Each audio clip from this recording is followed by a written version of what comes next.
I drew the line when a friend put a tropical escape over her child's hospitalization and then claimed I was the one destroying her family's peace.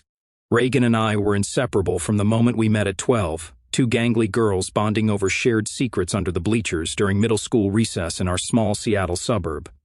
She was the dreamer, her notebooks filled with sketches of her future, a sprawling house with a wraparound porch, a doting husband, and a gaggle of kids. "I'm going to be the best mom," she'd declare, her hazel eyes alight with conviction. "My kids will have everything: love, stability, adventure." I'd nod, caught up in her enthusiasm. Reagan had a way of making the impossible feel within reach, her charisma pulling everyone into her orbit. We navigated adolescence together. First crushes, late-night phone calls, sneaking into movies we were too young for. By high school, we were sisters in all but blood, our dreams intertwined. When I married Mark at 25, Reagan was my maid of honor. Her toast a tearful promise that our futures would always be connected. "Your kids will be my kids' best friends," she vowed, clinking her glass against mine. A year later, Reagan met Tom, a software engineer with a quiet charm that balanced her vibrancy. Their wedding was a beachside affair, all fairy lights and barefoot vows. When Reagan announced her pregnancy, her joy was infectious. "It's a girl," she told me over coffee, clutching my hand. "Lily."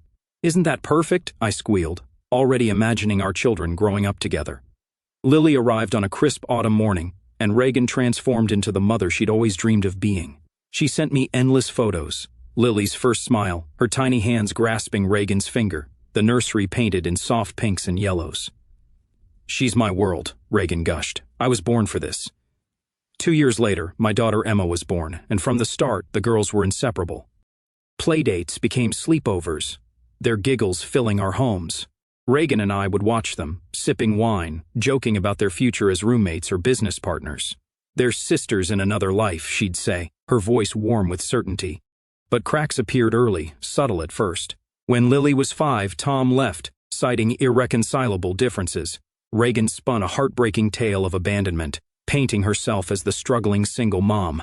He just walked out, she'd sob, and I'd comfort her, taking on extra responsibilities to lighten her load. I babysat Lily, helped with school runs, even lent money when she said bills were tight. "You're my lifeline," she'd say, hugging me tightly. I believed her, proud to be her rock. But over time, her needs grew. A weekend spa trip here, a girl's getaway there. "Being a single mom is exhausting," she'd explain. "I need to recharge." I understood, or thought I did. Lily loved staying with us, and Emma adored her like a sister. Our home became Lily's second home, filled with crafts, movie marathons, and late-night talks about school and dreams. By the time the girls were teenagers, Reagan's breaks had escalated into lavish vacations. She'd jet off to Mexico, Hawaii, or the Caribbean, leaving Lily with us for a week or more.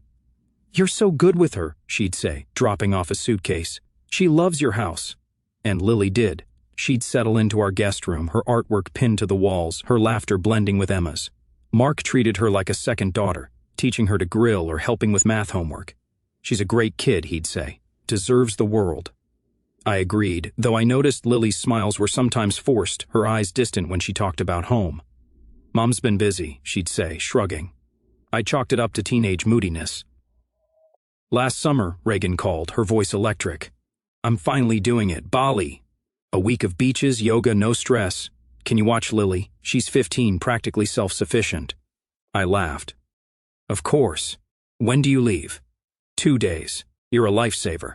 She dropped Lily off with a quick hug and a promise of souvenirs. "Be good for Aunt Sarah," she told Lily, ruffling her hair. Lily rolled her eyes but smiled. "Have fun, Mom." As Reagan's car sped away, Lily turned to me. "Thanks for letting me stay. Mom's been weird lately." I waved it off. "You're always welcome. Emma's waiting." The first 2 days were idyllic. The girls blasted music, experimented with makeup, and devoured pizza. Lily seemed relaxed, showing me her latest watercolor, a dreamy beachscape. "Maybe I'll go to Bali someday," she said wistfully. "With your mom?" I asked. She shrugged. "Maybe alone. She says she needs space." Her words lingered, but I dismissed them. Teens say things. On the 3rd day, everything changed. I called upstairs for dinner, pizza, extra cheese. Emma came down, but Lily didn't. "She's been in her room since lunch," Emma said, frowning. "Said she had a headache. A knot formed in my stomach." Lily wasn't one for naps. I climbed the stairs, knocking on the guest room door. "Lily, dinner's ready." Silence. I tried the handle. Locked. My heart raced. Lily never locked doors. She'd once said it made her feel trapped. Lily, open up. Are you okay? Nothing. Panic surged. I grabbed the spare key from the hallway, hands shaking. Emma hovered behind me. Mom, what's wrong?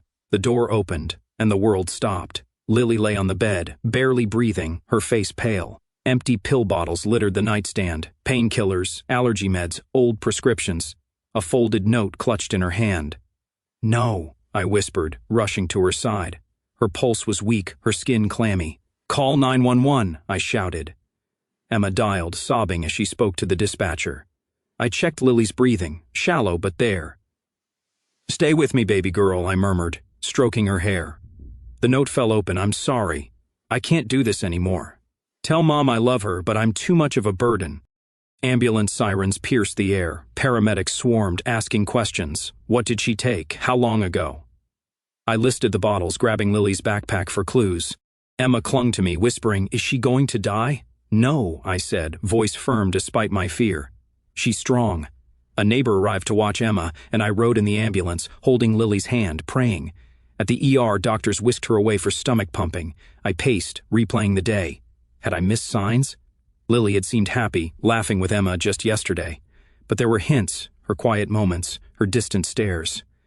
I called Reagan. It was morning in Bali. Hey, what's up? She answered, groggy. Reagan, it's Lily. She tried to kill herself. Pills. We're at the hospital. Silence. What? How bad? Bad. They're pumping her stomach. You need to come home. A pause. Is it really that serious? Teens do this for attention sometimes. My jaw dropped. Reagan, she could have died. She left a note. I read it, choking on tears. Reagan sighed. God, dramatic much? Look, changing flights costs $200, plus the resort deposit. Can you handle it? Keep me updated. I was speechless. Handle it? She's your daughter. I know, but you're there. You're good in crises. She hung up. I stared at my phone, numb. Bali over her child?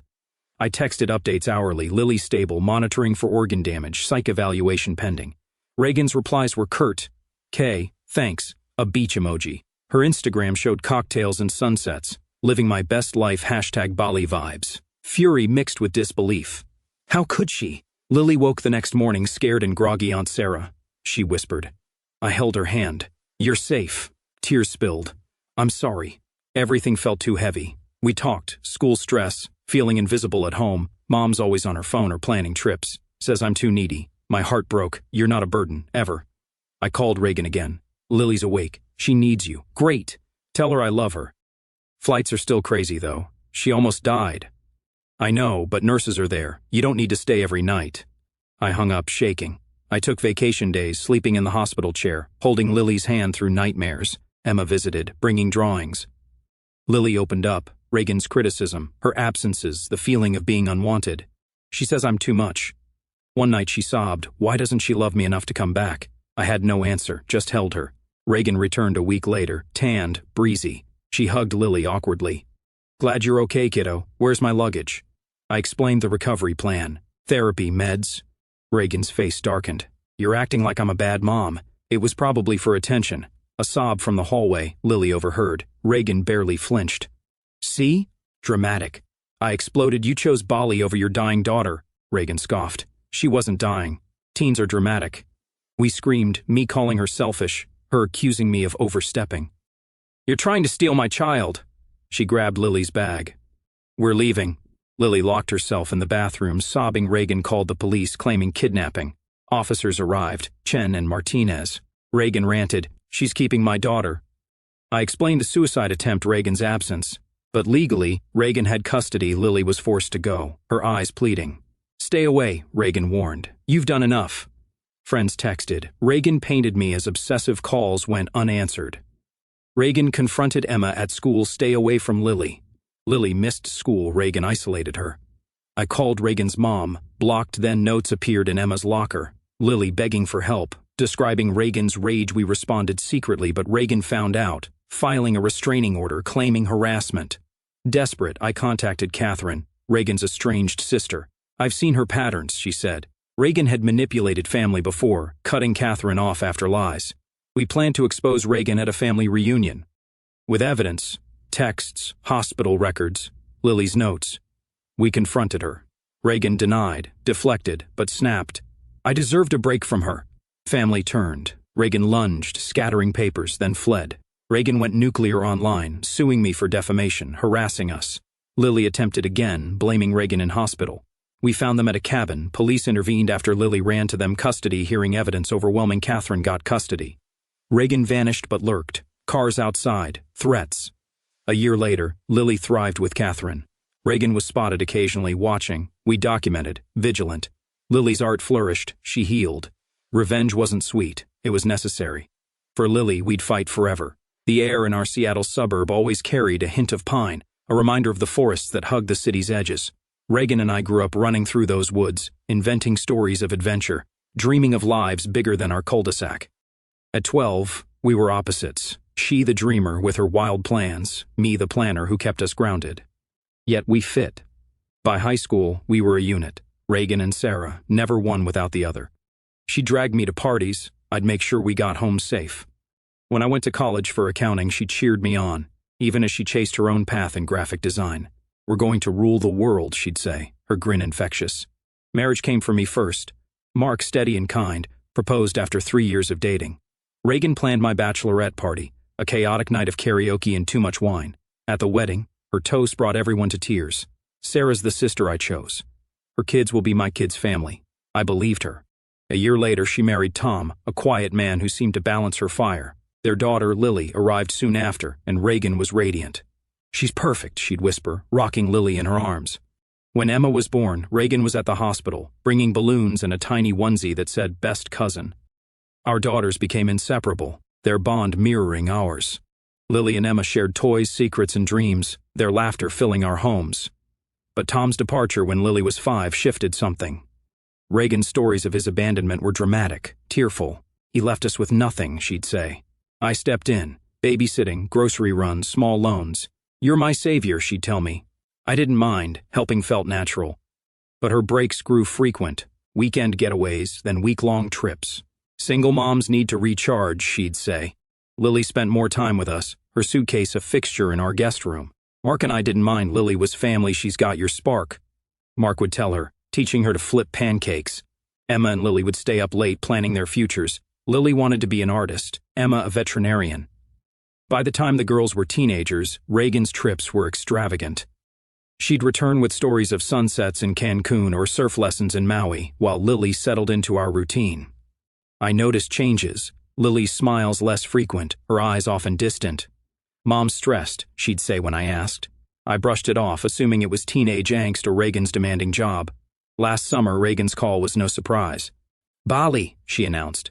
A week of paradise. Can you take Lily? She's 15, basically runs herself. I laughed. Of course. She dropped Lily off, promising souvenirs. Be good, she told Lily, who nodded, her smile strained. Thanks for taking me, Lily said as Reagan drove away. Mom's been off. I hugged her. You're home here. The first 2 days were perfect. The girls blasted pop music, painted each other's nails, and ate their weight in junk food.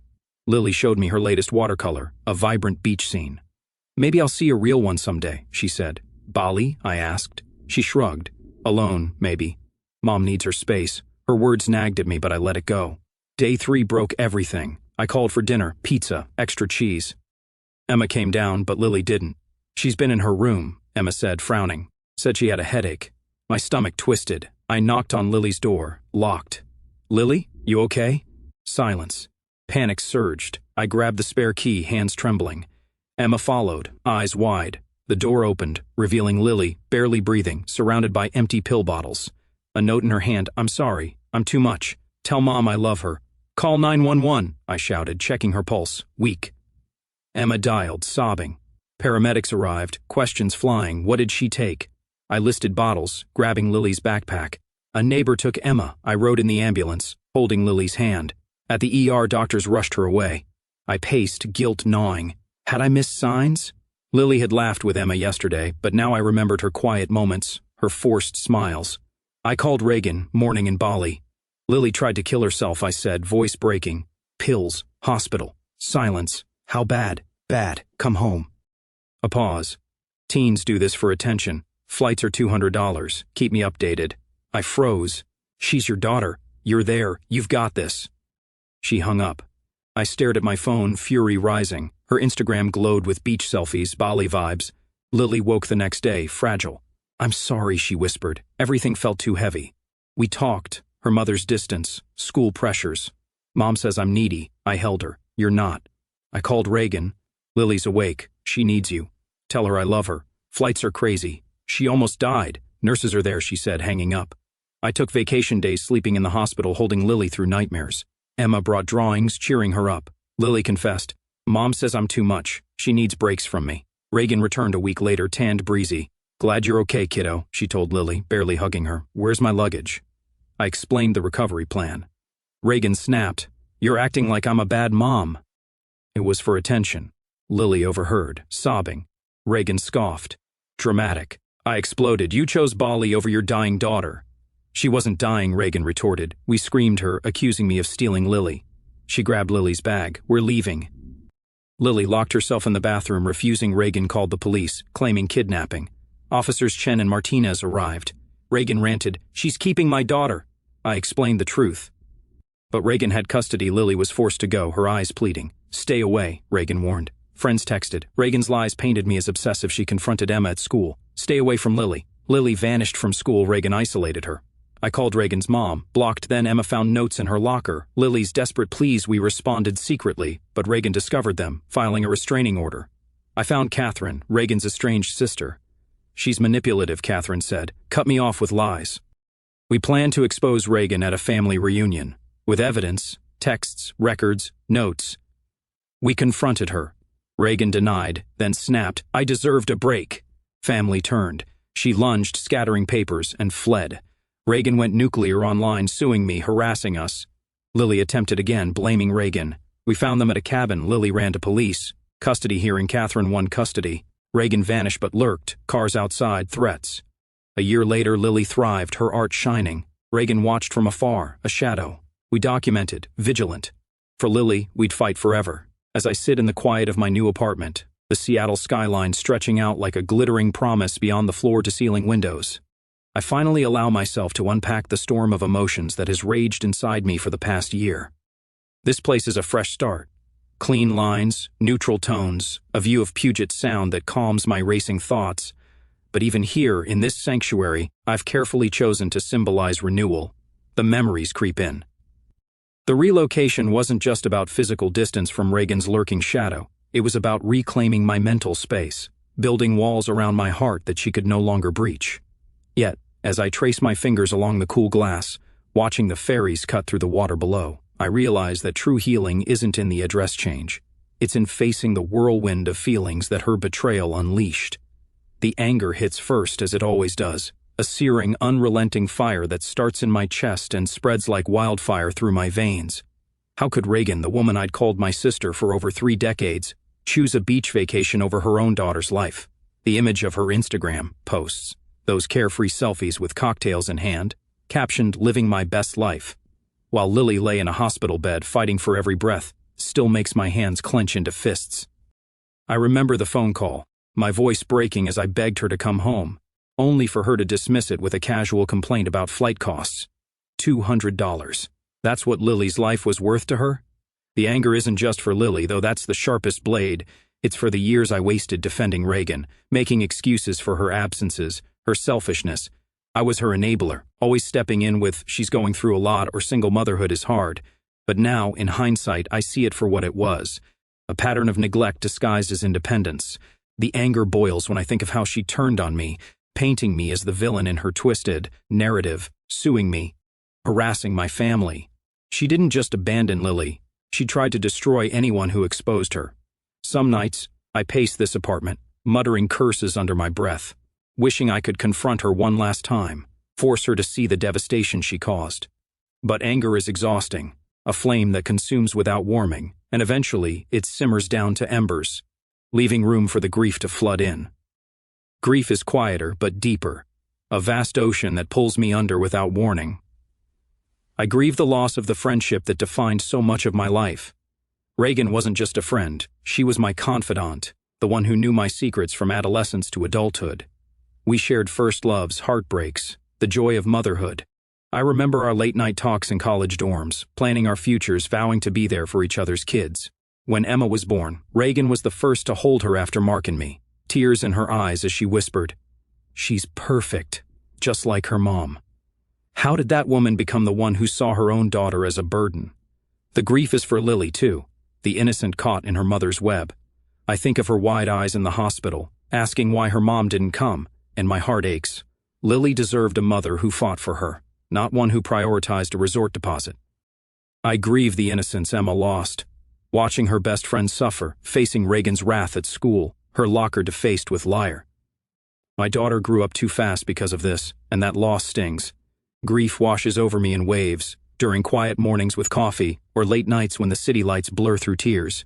It's for the family we could have been, the one shattered by Reagan's selfishness. Moving here was supposed to sever those ties, but grief doesn't respect addresses. It follows, a shadow that lengthens in solitude. Beneath the grief lurks guilt, insidious and persistent, whispering that I could have done more. Did I enable Reagan by always being her safety net? For years I took Lily in without question, covering for Reagan's absences, lending money I knew wouldn't be repaid. Maybe if I'd confronted her sooner, pushed her to be the mother she claimed to be, none of this would have happened. Guilt twists when I recall missing Lily's subtle signs. The way her laughter faded, her art turning darker, her questions about whether she was too much. I was her aunt in all but blood, why didn't I see? And for Emma, guilt floods me when I think of the danger I put her in. She passed those notes, faced Reagan's intimidation, all because I involved her in the fight. What if Reagan had escalated further? The lawsuits, the harassment, the slashed tires. They were aimed at me, but they rippled to my family. Guilt keeps me awake, replaying every decision. Should I have called CPS earlier? Fought harder in court? The what-ifs are endless, a loop that tightens around my chest. Even now, in this secure building with its keyed entry and doorman, guilt whispers that my revenge, documenting everything, exposing her, might have been too harsh. Did I become as vengeful as she was manipulative? But then I remember Lily's note, her pleas for help, and the guilt shifts to resolve. I did what I had to. Inaction would have been the true crime. Relief is the counterbalance, a cool breeze after the storm. It's in the small things. The way this apartment feels like mine, chosen for its high floors and ocean view, far from Reagan's old haunts. Relief washes over me when I think of Lily safe with Catherine, her aunt who stepped up when blood ties failed. Watching Lily's art evolve from dark abstracts to vibrant landscapes, seeing her laugh freely with Emma again. It eases the knot in my stomach. Relief is knowing I no longer have to tiptoe around Reagan's moods, justify her absences, or fear her next lie. For years, our friendship was a one-way street, me giving, her taking. Breaking free feels like shedding chains. I breathe easier here, my routine's my own, no unexpected calls demanding favors, no guilt trips for not understanding her needs. Relief comes in Emma's brighter smiles, her friendships untainted by drama. It's in Catherine's updates, the family rebuilding without Reagan's toxicity. This new home symbolizes that relief, a fresh start, locks changed, address unknown to her. Yet it's bittersweet. Relief reminds me of what was lost to earn it. Pride blooms slowly, like sunlight piercing clouds. I'm proud of my strength, facing Reagan's onslaught, lawsuits, harassment, social destruction, without breaking. I documented everything, built a case that saved Lily, coordinated with Catherine to expose the truth. Pride swells when I think of Emma's bravery, passing notes despite risks, standing up for her friend. And Lily, her courage in speaking to authorities, running to police at the cabin, inspires me. I'm proud of Catherine, reclaiming her voice after years of Reagan's manipulation. This fight taught me my worth. I won't settle for toxic bonds. Pride is in the new boundaries I've set, the therapy I've started, the way I've rebuilt my circle with people who value reciprocity. In this apartment, with its minimalist decor chosen to reflect my calm, I feel proud of surviving, thriving. Loneliness is the quiet companion, a hush in the evenings when the city hums below. Losing Reagan left a void, a shared history no one else can fill. We had inside jokes from childhood, memories of firsts, kisses, heartbreaks, milestones. Who else remembers the time we got lost hiking at 16, laughing until we cried? Loneliness hits when I see mothers and daughters at coffee shops, reminding me of what Lily lost, what I tried to provide. It's in Emma's questions about why people change, her wariness of new friends.